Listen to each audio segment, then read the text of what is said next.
Bonjour, je m'appelle Émilie et je viens vous présenter la clarinette.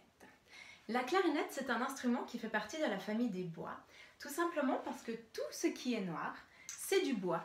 C'est du bois qui vient de très loin d'Afrique et qui donne à la clarinette un très beau son.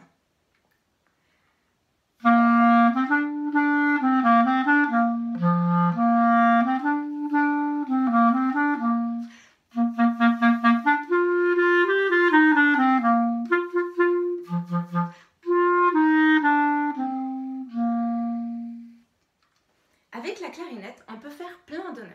On peut jouer des notes très très basses, des sons très graves, et monter dans les étages pour arriver à des notes très aiguës, très très hautes.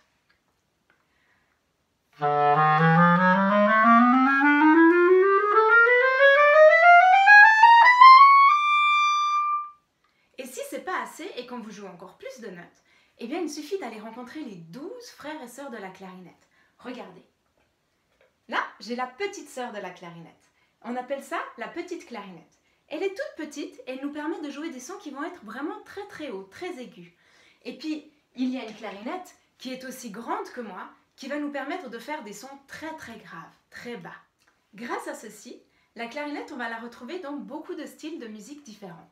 On la retrouve dans le classique, mais aussi dans le jazz, dans des musiques de films et dans plein de musiques traditionnelles.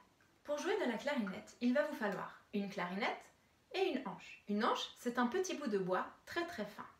Vous le savez peut-être, pour tous les instruments, c'est la même chose. Pour qu'il y ait un son, il faut qu'il y ait une vibration. Si je souffle dans ma clarinette sans ce petit bout de bois, il n'y a pas de vibration, donc il n'y a pas de son. Par contre, avec l'anche, le petit bout de bois, une fois que je l'aurai mis sur ma clarinette, quand je vais souffler, l'anche va vibrer et donc il y aura un son. Regardez, je l'ai mise dessus, c'est très facile à faire. Je souffle. J'ai un son. Ah, je raconte pas trop de bêtises quand même. Hein. Pour terminer, j'aimerais jouer avec vous à un petit jeu. Vous connaissez peut-être Pierre et le loup de Serge Prokofiev. C'est un conte musical, une histoire racontée en musique, dans laquelle le compositeur a utilisé la clarinette pour représenter un personnage en particulier. Je vais vous jouer cette mélodie et j'aimerais que vous essayiez de deviner à qui elle correspond. Petit indice, si vous ne connaissez pas l'histoire, voici quelques personnages parmi lesquels vous pouvez choisir. L'oiseau, le canard, le chat et le loup. Écoutez bien.